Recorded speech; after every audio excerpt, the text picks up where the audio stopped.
how's it going? So today's Saturday, August 15th, and I'm driving home from work. It's like 1:30. I got off a little early today. I have some errands to run this afternoon, and I wanted to tell you guys a story.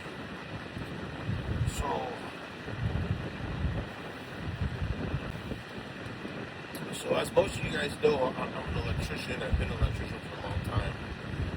Wasn't really my first career choice. And it's ironic because when I became an electrician, I didn't even know what an electrician was. At that exact moment in time, I had just gone through a separation. It was in the process of divorce with Sarah. And I was doing sales, and I love sales. I ate and breathed sales. And, my brothers all, Sky and Ryan and Dustin took up trades, early.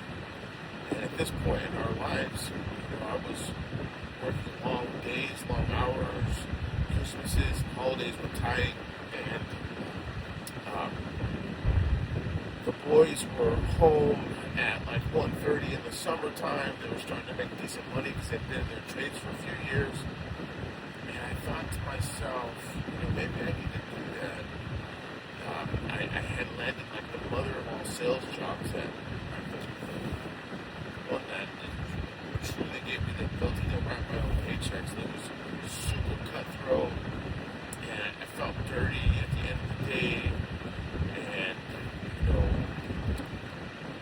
going through the divorce, I was trying to get my heart right with God, and I ended up deciding to take up a trade, but I didn't know what I wanted to do. When I went down to this company, I thought that honestly, I was working for APS. I didn't understand how they worked. I assumed that they were a provider of power to people in the valley. I remember going through the interview process, not really understanding what was going on. At that exact moment in time, also, Dusty was at MMI, getting ready to make a transition into the motorcycle industry, and I thought, maybe we can build bikes if I became a tin knocker or learn to manipulate metal, or join the trade where I would learn how to manipulate metal. And so, that was kind of like the idea that I had, and shoot, at that exact moment in time, I needed to own a pair of jeans, if I remember correctly. Well, of course, I always interviewed really well. That was the one thing I always could sell, which was myself. So I went to this interview, and I remember that they offered me pennies. They offered me, like, I want to say back in the early 2000s when I got into the trade. In the early 2000s, the journeyman wage was like $18, and a day one apprentice only made like $10 or $11 an hour. I want to say it was $10 an hour is what they offered me. I was like, I can't do that. There's no way. Not even a little bit. And so I ended up walking away, and then the next day, the vice president calls me, the one who interviewed me, and he says to me, have you found a job yet? I said, no, not yet. He says, okay, I'm going to call you tomorrow. Can you come in? We're going to try to work out a special deal. And I was like, okay, yeah, that's fine. And I came in, and what they offered me basically is at that point, that company had their own in-house apprentice program. And they basically had the classes at the shop, which happened to be right by my house. It was right by Deer Valley Airport. And the foreman taught the classes. You pass the class, you take the class, you pass the test, you do a tool check, and you get $1 raise. And the original deal was you could do that twice a year. So the idea was after 4 years, you'd pass all the classes and you'd become a journeyman, and you also would be making the right amount of pay that you should be making as you went through the process. So the deal they made me was they gave me an extra buck, and they let me basically test up at my own pace. I could take all the classes I wanted as often as I wanted. As long as I passed the test and could pass the tool check, then I could move on to the next level. So I took all the classes. I sat in classes that I wasn't even qualified for. I mean, the shop was right by my house, so I basically went there every single day and took up whatever classes were being held. Those are the classes I took. So I would test for when it came time to test. I would test for level 3, level 4, and then get my $2, and then the next 3-month period I would test for 5 and 6, but I was still sitting in the 7 and 8 class. So when I finally got around to taking those classes, I already had been through all the material. So I basically just about completed the whole thing in a year. I learned a ton. They do a thing in the non-union world where they have what's called a lead man, where you're basically like a sub foreman, but you don't get paid for it, and you help the foreman run the crews or whatnot. And I got to do that that first year, and I learned a lot that first year, but there was a lot that I needed to learn still that I didn't get. And then at the end of that year, I had met somebody who owned his own company. One of my brother's wives was like the manager at a salon, and one of the women in the salon, her husband was owned a company, and they were doing a remodel on the salon, but he couldn't get enough workers, and they were far way behind. There was a bunch of issues. So my sister-in-law came to me and she's like, he said that he would pay you cash at the end of the day if you would work on the weekends at the salon, and it was a decent rate. And so I was like, cool, I'll do that. So I talked to him the first day, and I was like, I got some buddies I can bring to you. And he's like, yeah, bring them. So, but I wasn't going to be able to bring them that day to the next day because, it was super short notice. So that first day, I'm just kind of watching him. I'm doing what he told me to do. I'm putting these lights together, running whips. Basically it was a lighting remodel and we're moving some power around. And I see this guy, he installs these lights and he ties them to the switch.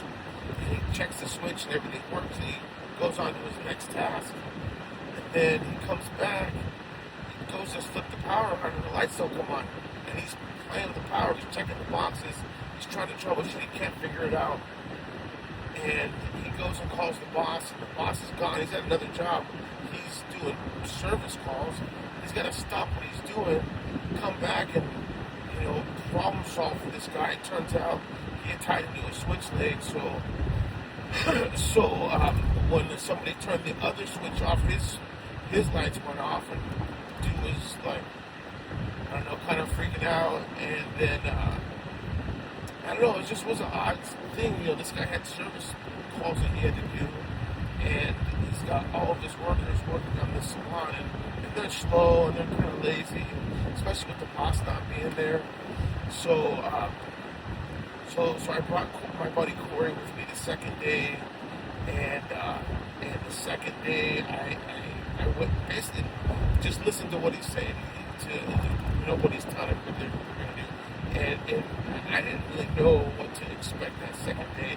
I assumed that, and I correctly assumed that it was going to be just like the first day where you come in and let everybody out and then leave to go do service calls. That's exactly what happened. But I don't know, I just didn't like what I was seeing and how the whole thing was ran. So once he left, I stopped everybody and I moved everybody around and I had guys working on tasks together and basically told them, if you have any issues, come to me and I'll deal with it so he can do whatever he's going to do. I didn't talk to him about it, I just did it. And at the end of the day, it was Sunday. Those guys had worked for, almost a week, over a week straight. And he just assumed that when he came back at the end of the day, because he didn't get any calls, that there was not going to be any work done. And he pulled up, and it turns out we did a ton of work, way, way more than he expected. And they ended, and then the dude was like, "I need you to come work for me." And so I went back to that company and I'm like, "Hey, check it out. I know that you guys already pay me a lot for how long I've been in the trade. I know there's a lot of people that are super upset about it, but I have an opportunity to go run work and I want to take it, but I don't want to let you guys hook me up. I don't want to, I want to do you guys dirty." And they were like, "I'm not asking for you to match his offer. All I'm asking is give me something. Give me something." And it's messed up because the owner's nephew had just become superintendent. He was young. He was like 25. He went through the apprenticeship at, I believe, the union in Florida, and he came here. And I never really worked with him. We had some conflicts. Him and I. So unfortunately, he was the one, because he had just made superintendent, he was the one that I had to have this conversation with. And basically he was like, "No, we're not giving you anything." So I left, and I went to it. And the other thing too is I quit. But years later, I was considering going back to them for a specific reason, and they're like, "No, you're not rehireable." I said, "Wait a second. You guys didn't fire me. I quit. How can I not be rehireable?" Well, whatever. I ended up joining the union. It doesn't really matter now. So I ended up going into my second year, and into my third year running work, small jobs, small TIs, a lot of residential service and commercial service, and man, I took a beating that first year. That guy, he wasn't really there all the time. So I had a lot of questions. So I had to figure stuff out on my own. And I consider myself to be a fairly smart guy, at least a really good problem solver. And so sometimes I found myself in these predicaments where I had questions and there wasn't anybody there to answer them. So I had to come up with the best solution based on the information that I had. And man, like I said, I took a beating that first year. I learned some hard lessons that first year. But I was ambitious and I never shied away from responsibility. So then I continued to push forward to run work after I left that company. Within a couple of years, it was, I had ran a bunch of jobs. I'd spent a couple of years doing it. It was super fun, but I found myself in this position that, I was taking on more and more responsibility and bigger jobs. And the bigger the job, the more stressful it was, until finally I ran a job in Tucson at a student housing building with a really, really bad general contractor, like the worst general contractor even to this day I had ever worked with. And I developed insomnia for the first time in my life. I actually only had insomnia twice in my life, and that was one of them. I found myself in this situation where I'm like, couldn't sleep, toss and turn, thinking about work, stressed about the job, other things going on. And then next thing you know, I finally fall asleep, and then the alarm goes off, and I got 2 hours of sleep. This would happen a couple days a week, and then all of a sudden, one day, I'm tossing and turning, can't go to sleep, and then the alarm goes off, I didn't get any sleep.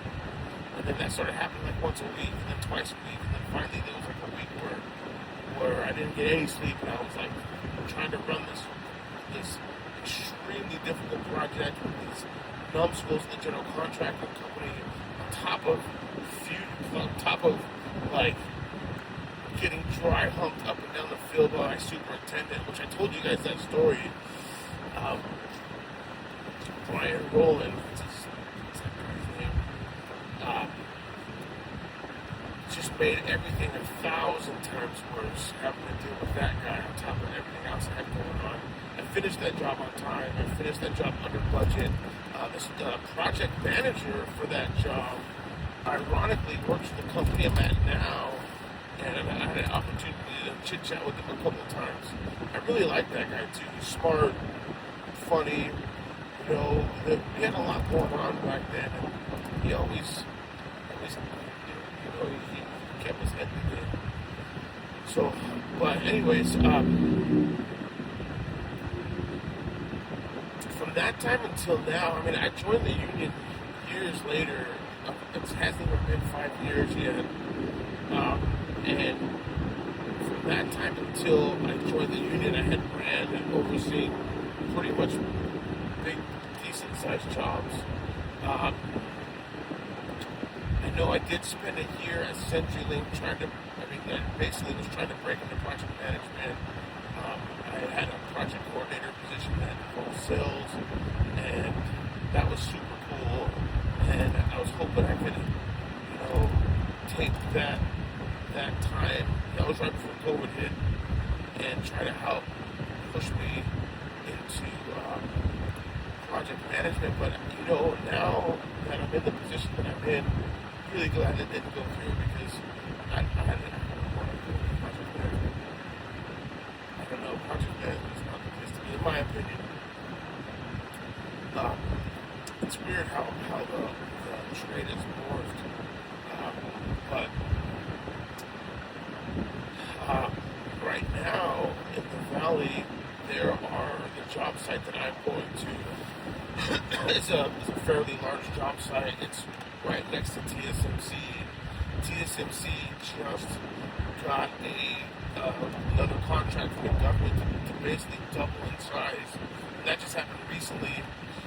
Prior to that happening, I was at a large company and they had a very large job. Like, the way I understand it, it's one of the largest jobs. It's going to be one of the largest jobs in the country. It's a data center, and it's going to employ, I think they said like 1,500 electricians.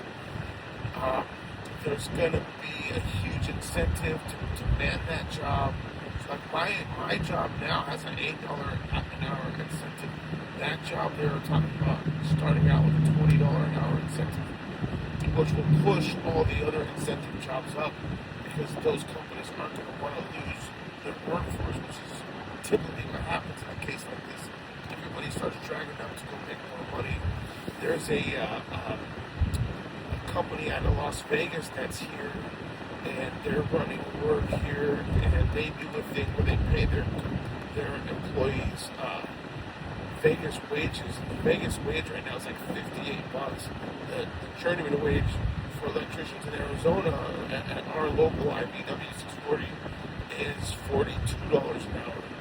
So plus the $8, almost every job has an $8 incentive, and almost every electrician in the IBW is making like $50 an hour right now. And on top of that, that's just going to go up once this job kicks off. I think they break ground next month. Plus our job, plus whatever they got going on at Intel, plus TSMC now just hit. I mean, it's going to push the wages to the roof.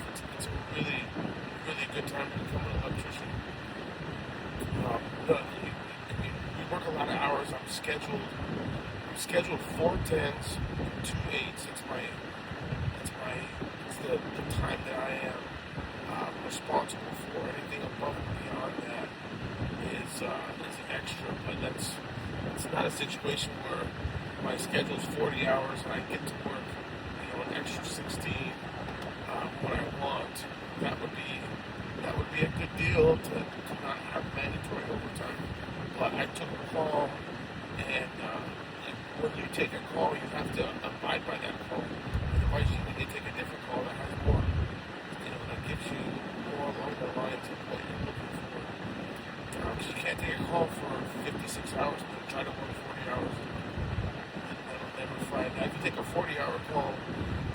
start working 56 and then you have an option. But that's not the case. Like I said, I'm obligated 56, so if you have cousins or nephews or brothers or children that are looking for a career, they're gonna run out of electricians. I see a guy recently talking about, most electricians in this valley right now make six figures. Some of them make more than the middle managers, make even more than that, and they're talking about like hundreds and hundreds of thousands of dollars, in the near future because of the lack of electricians. I would highly recommend, encouraging anybody that is interested in a career change or, looking to get into an industry to consider it. I know that my mom, my stepdad,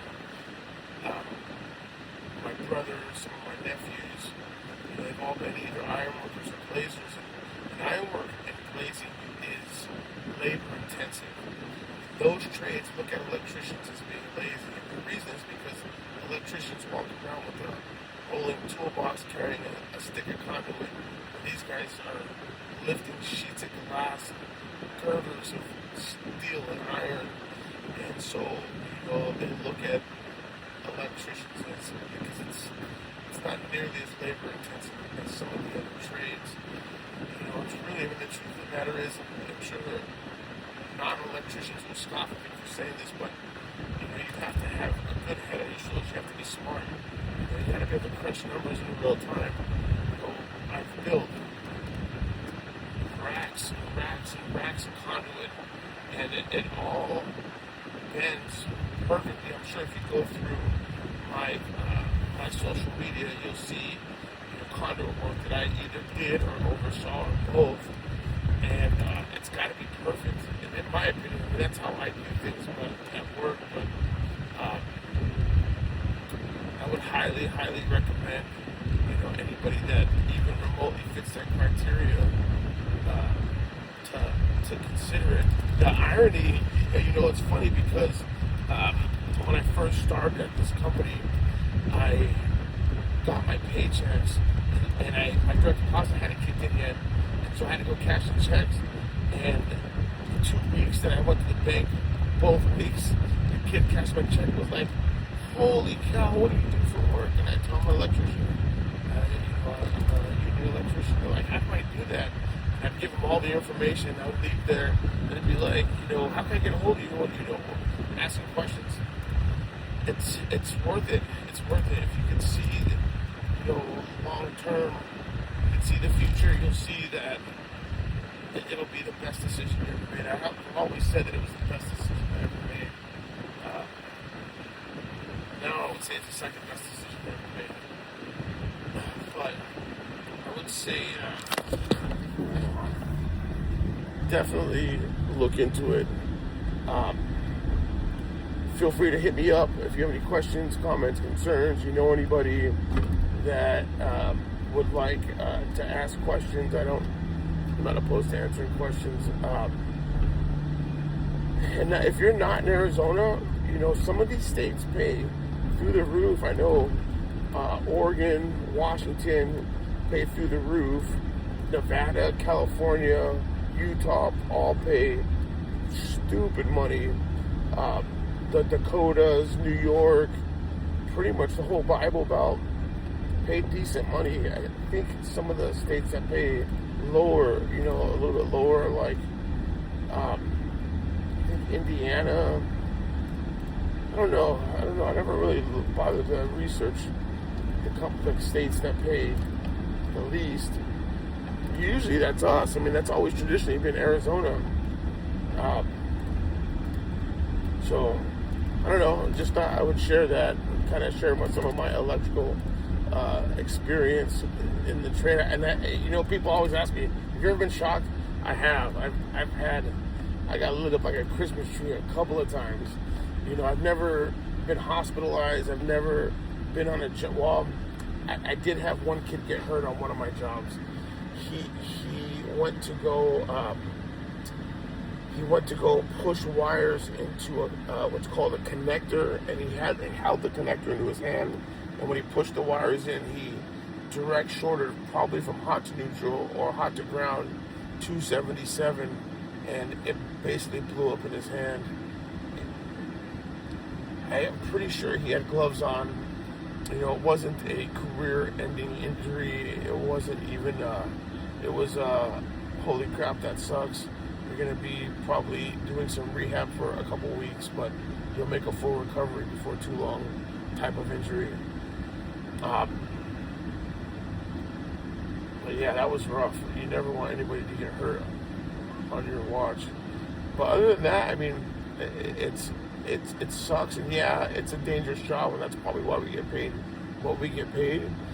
But it's fulfilling, and for me, I don't know. I at the end of the day, I feel accomplished. I feel good about what I do, and my job now is different than probably what you would expect. I'm doing something that's referred to as detailing, and they're paying me middle management wages for it. I did it at Rosendin. I'm doing it now at the company I work for now, where I'm basically taking the prints, ripping them apart, and adding the pertinent information that is needed to be able to build from, so that you can, you're handing the work group only the information they need and not a bunch of fluff, and all the questions, anything they can ever need, all the information's in one place at their fingertips, where they can take that piece of information and build off of it. And so, we're laying everything out. We're building all the pipe racks. We're building all the raceways. We're, showing where measurements of where every hole's got to be cut, where every panel's got to be placed, where every, wire's got to be pulled. And we're doing all this ahead of time. We're not even on site yet. We're on another job site. Our job site doesn't even open up until the end of the month. And I've already been had my nose in these prints for 6 weeks, and I got two other young guys, two young computer guys. Well, I don't know if Ryan's a computer guy, but he picked it up pretty quick, doing the exact same thing. And we got another few weeks before we even hit the job site, but we want to be able to hand, as soon as the time comes, be able to hand them the prints that they need to build off of. And then the other thing we're doing is finding mistakes. I mean, there was a week where I had to write 150 RFIs. RFIs are requests for information. That means that there's a discrepancy in the print. You have one circuit feeding. It's just a mistake on the print. It's a big part of my job is fixing the engineers' mess ups. But anyways, I don't know. Just thought I'd share. There's a lot going on out there. If you're not, involved in the construction world, there's a lot of opportunities. And maybe you're not interested in working in a trade where you can be electrocuted to death at any time, but you are interested in taking up a trade. I'll take those calls too. I'll take those questions also. So, anyway, stay prayed up. Always be in Christ. You like that? ABC, always be in Christ. Have a good day. Stay prayed up.